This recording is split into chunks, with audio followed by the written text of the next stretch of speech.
नमस्कार, ये है TV9 डिजिटल और मैं हूं विष्णु शंकर और मेरे साथ हमेशा की तरह हैं पंकज कुमार जी, TV9 हिंदी के एग्जीक्यूटिव एडिटर।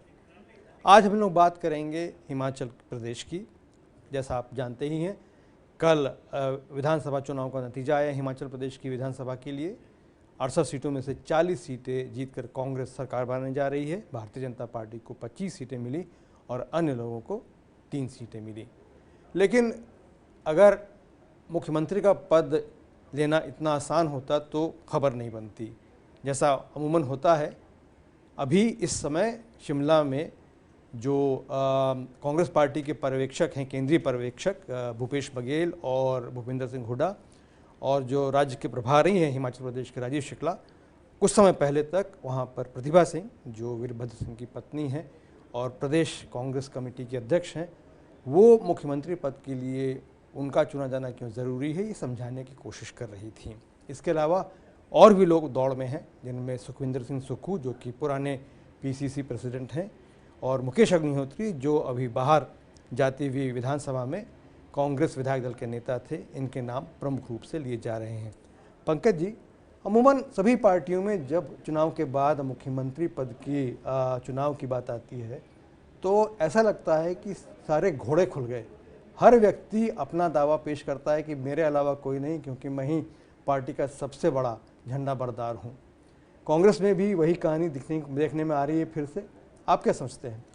देखिए, मैं थोड़ा सा माफ़ी के साथ आपसे डिफर करना चाहूँगा। कांग्रेस में ये बीमारी ज़्यादा है, और पार्टी में अगर आप बीजेपी की बात करें तो महत्वाकांक्षाएं जो भी रहती हैं, और महत्वाकांक्षा होनी भी चाहिए। हर फील्ड में अगर आगे बढ़ने की महत्वाकांक्षा ना हो तो फिर उस फील्ड में मेहनत करने की इच्छा भी नहीं रहती। आप ये मानेंगे कि भारतीय जनता पार्टी को भी किसी राज्य में मुख्यमंत्री का चुनाव करने में समय लगता है?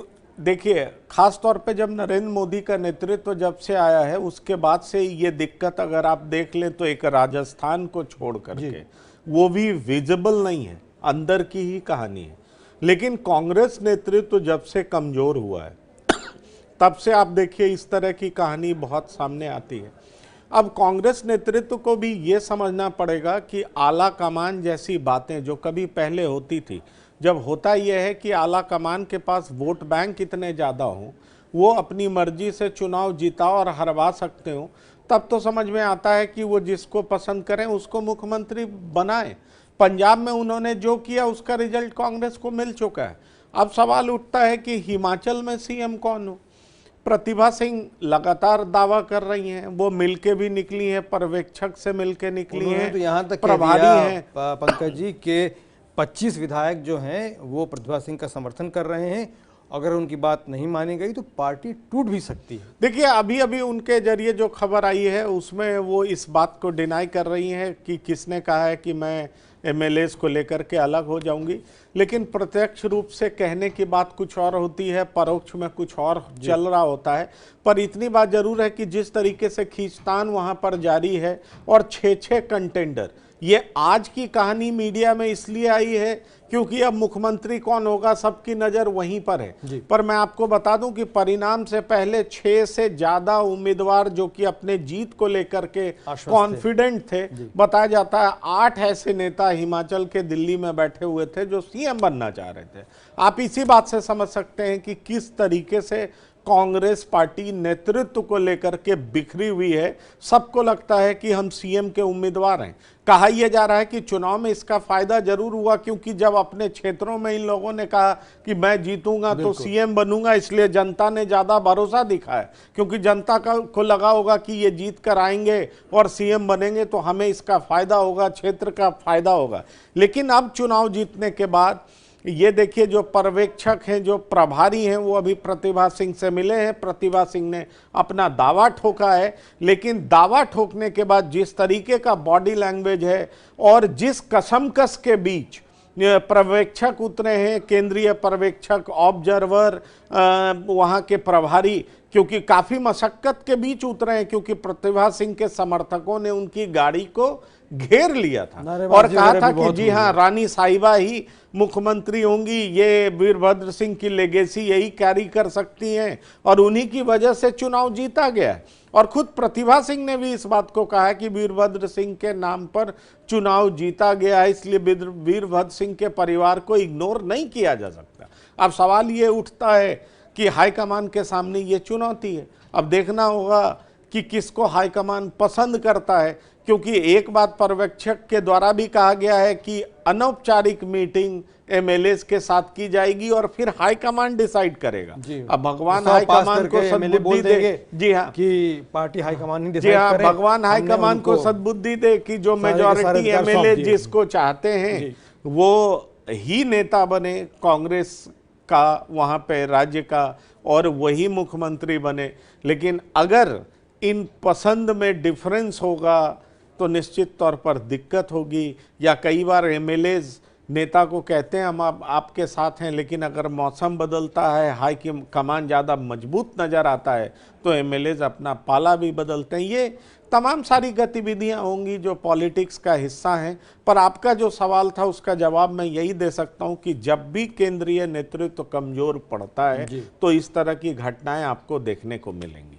पंकज जी, और दो बातें हैं। प्रतिभा सिंह इस समय एमपी हैं, वो मंडी ज़िला जहां से पूर्व मुख्यमंत्री जयराम ठाकुर आते हैं, वहां से उन्होंने लोकसभा उपचुनाव जीता था।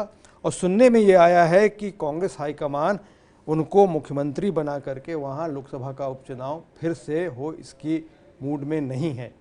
दूसरी बात यह है कि उनके पुत्र विक्रमादित्य सिंह, वो भी एक समय में, थोड़े समय पहले तक मुख्यमंत्री पद के दावेदार थे, युवा नेता है, लेकिन उन्होंने शायद ये कहा है कि हाँ, मेरी माँ ही सबसे सक्षम है इस पद को संभालने के लिए। लेकिन चूंकि अब हाईकमान जो कांग्रेस का है उसमें राहुल गांधी, प्रियंका गांधी ने तो वहाँ पे 2 बार जाकर के रैलियाँ वगैरह भी संबोधित की थी, उनका मानस जानने की कोशिश की जा रही है शायद, और संभवतः वो ये चाहते होंगे कोई युवा नेता सामने आए। देखिए, सुखविंदर सिंह सुक्खू और मुकेश अग्निहोत्री, ये 2 ऐसे नाम हैं। मुकेश अग्निहोत्री भी वीरभद्र सिंह के काफ़ी करीबी थे। बताया यह जाता है कि पहले वो मीडिया से ही जुड़े रहे हैं और उसके बाद वो उनके साथ गए।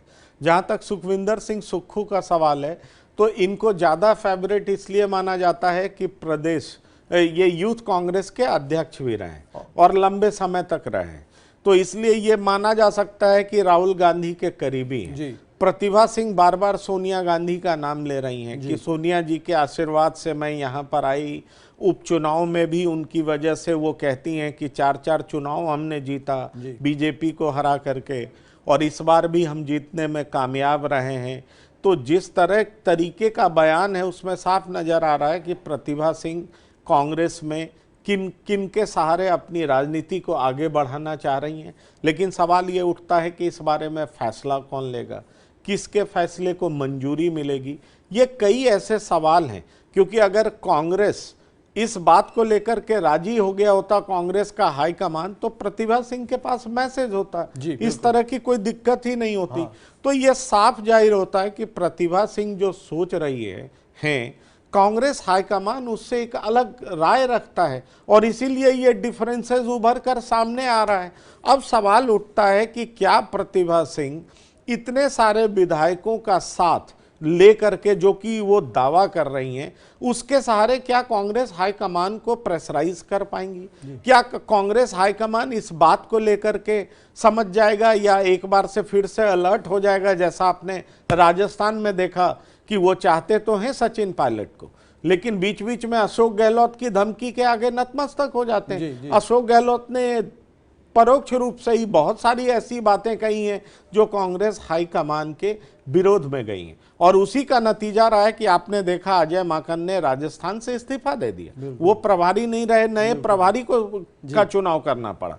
फिलहाल वो जो आग वहां पर लगी थी उसको कम इस नाम पे किया गया है कि भारत जोड़ो यात्रा है, और तब आपको दिखा कि एक बढ़िया सा पिक्चर मीडिया में डाला गया कि कैसे जो वेणुगोपाल गए थे उनके आसपास बायां और दाहिने सचिन पायलट और अशोक गहलोत खड़े थे, दोनों हंस रहे थे, मुस्कुरा रहे थे, जैसे कि सारी दुनिया ही मिट गई। लेकिन ये राजनीति में ऐसा तो होता नहीं है। एम्बिशंस की लड़ाई है, महत्वाकांक्षा की लड़ाई है। भारत जोड़ो यात्रा वहाँ ख़त्म होने दीजिए, देखिए कैसे कांग्रेस तोड़ो यात्रा वहाँ पर शुरू होने वाली है। अब सवाल उठता है कि हिमाचल में क्या कांग्रेस इन चीज़ों से सबक लेकर के कांग्रेस तोड़ो यात्रा की शुरुआत होने से पहले ही उसको रोक सकेगी, क्योंकि ये नहीं भूला जाना चाहिए कि बीजेपी के पास 25 एमएलए हैं। ये नहीं भूला जाना चाहिए कि वहां की विधानसभा छोटी है, 40 एमएलए, 1/3 कितने होते हैं। एंटी डिफेक्शन भी लगता है तो कितनों पे लग सकता है। अगर सबकी इस तरह की महत्वाकांक्षाएं होंगी तो क्या कांग्रेस की सरकार मजबूत बन पाएगी? क्या उसका फायदा बीजेपी नहीं उठाएगा, जैसा कि मध्य प्रदेश, कर्नाटक और कई राज्यों में उठाता रहा है? तो इन सारे सवालों का जवाब कांग्रेस हाईकमान को ढूंढना होगा, तलाशना होगा, और तभी एक प्रैग्मेटिक अप्रोच अपनाना होगा जिससे कांग्रेस की सरकार यहां पर बन सके। क्योंकि विष्णु जी 2018 के बाद पहली बार कहीं कांग्रेस सरकार बनाने जा रही है, जो कांग्रेस की बड़ी उपलब्धि है। इसलिए इस आई हुई उपलब्धि को खो देना कांग्रेस के लिए बहुत बुरा होगा। देखिए, प्रतिभा सिंह ने यह भी कहा कि जो गलती कांग्रेस ने पंजाब में की थी वो गलती हिमाचल प्रदेश में नहीं दोहरानी चाहिए। वो चन्नी की तरफ इशारा कर रही थी कि जो लोकप्रिय नेता था उसको हटा करके एक ऐसा मुख्यमंत्री बनाया गया जिससे सरकार भी नहीं संभली और पार्टी में जो वैमनस्य पैदा हुआ वो तो सभी ने देखा। इस तरह की परेशानी एक छोटे राज्य के राज्य इकाई में हो सकती है क्या? और इसके साथ ही जुड़ा हुआ ये मुद्दा भी है कि आपने बताया कि हाईकमान जब कमज़ोर होता है तो उसके बाद महत्वाकांक्षाएं जो होती हैं बड़े नेताओं की, प्रभावी नेताओं की, वो बढ़ जाती हैं। तो ऐसे में क्या हाईकमान इस तरह की स्थिति में होगा कि जैसा आपने बोला कि प्रतिभा सिंह की अपनी सोच है, संभवतः हाईकमान की अपनी सोच होगी, तो वो इतनी ताकत दर्शा सके कि वो अपने मन से जिसको चाहे उसको मनोनीत कर सके? देखिए, प्रतिभा सिंह के ये कहने का मतलब क्या है कि जो पंजाब में आपने गलती की वो आप हिमाचल में मत करिए। अभी इसी तरह का आवाज उठने का मतलब है कि प्रतिभा सिंह के भी अपने इन्फॉर्मर हैं जी, पार्टी के अंदर। उनको इस बात का एहसास है कि पार्टी उन्हें नहीं चुनने जा रही है। अब पंजाब का नाम लेने का मतलब क्या है? इसके दो मायने हैं जी। क्योंकि हिमाचल में भी एक धनी राम नेता है जो कि रेस्पेक्टेबल नेता है और शेड्यूल कास्ट से आते हैं। अब आप ये समझिए कि पंजाब में चन्नी को चुना गया था, धनी राम जी भी रेस में, और धनी राम जी इतने पॉपुलर हैं कि पिछली बार जब कांग्रेस के विरोध में हवा बह रही थी 2017 में, तो धनी राम जी जीत गए थे। तो अब आप इसी बात से समझ सकते हैं कि कांग्रेस अगर हिमाचल के जरिए कोई बड़ा मैसेज देने की कोशिश में हो, जैसा उसने पंजाब में की जी, तो क्या कांग्रेस वो एक्सपेरिमेंट हिमाचल में करने जा रही है? इसलिए प्रतिभा सिंह जी ने ये बात कही है कि वो काम मत करिए जो आपने पंजाब में किया। इसके दोनों मायने हो सकते हैं। एक तो ये कि आपने पंजाब में किसी तीसरे व्यक्ति को ला दिया जो कि कहीं रेस में नहीं था, इसलिए ऐसी हार हुई। फिर दूसरा ये कि आप अगर शेड्यूल कास्ट के नाम पे किसी नेता को सत्ता सौंपते हैं, लाते हैं, तो इसका नुकसान क्या हो सकता है वो पंजाब में आपने झेला है। इसलिए जिन 6 नामों की चर्चा है उसमें एक ये वर्ग भी है जिसका नाम सामने आ रहा है। इसलिए प्रतिभा सिंह ने ऐसी बात कह करके कांग्रेस हाईकमान को चेताया है। अब बड़ा सवाल ये उठता है कि जो कांग्रेस लेजिस्लेचर की मीटिंग होनी है उसमें क्या तय होता है, जो कि अब शुरू हो जानी चाहिए। 3 बजे का वक्त मुकर्रर था, तो उस मीटिंग में क्या तय होता है? देखिए, वो तो महज एक औपचारिकता होती है, लेकिन वो औपचारिकता तब तक होती थी जब तक हाईकमान होता था। उसका मैसेज आता था, एक मैसेंजर पहुंचता था, मैसेंजर कहता था आप लोग सब साइन कर दीजिए कि हाई कमान की इच्छा के अनुरूप ही हमारा नेता होगा। इस तरह का एक लाइन होता था और हाई कमान तय कर लेता था। अब सवाल उठता है कि राजस्थान में तो हाई कमान की ये इच्छा ही बनी रह गई, अधूरी रह गई, हाई कमान कुछ कर नहीं पाया। क्या वो हाई कमान हिमाचल में वो कर पाएगा जो ऐसा सोच रहा है? तो ऐसी बहुत सारी चीजें हैं, इसलिए उठा पटक आने वाले समय में आपको देखने को मिलेगा। उठा पटक की आपने बात की, आपने ये भी बताया कि बीजेपी की 25 विधायक हैं। आपको लगता है जयराम ठाकुर ने कल बड़ी जल्दी माने अपनी हार स्वीकार कर ली थी, अपनी पद की गरिमा बना कर रखी थी, अब बीजेपी कांग्रेस अगर ये कांग्रेस के लिए आपदा बनती है उसमें अवसर ढूंढेगी इस समय इतनी जल्दी? देखिए, बीजेपी तो आपदा को अवसर बनाने में बीजेपी का कोई मुकाबला नहीं है, और जब आपदा नहीं भी होगा तो भी अवसर तलाश लेती है। आप एक लाइन बढ़ के कहें तो उसमें कुछ गलत नहीं होगा। बीजेपी इस पूरे डेवलपमेंट को मूक दर्शक बन करके तो देखेगी नहीं। आप समझिए कि बीजेपी के लिए कितना इम्पोर्टेंट था चुनाव।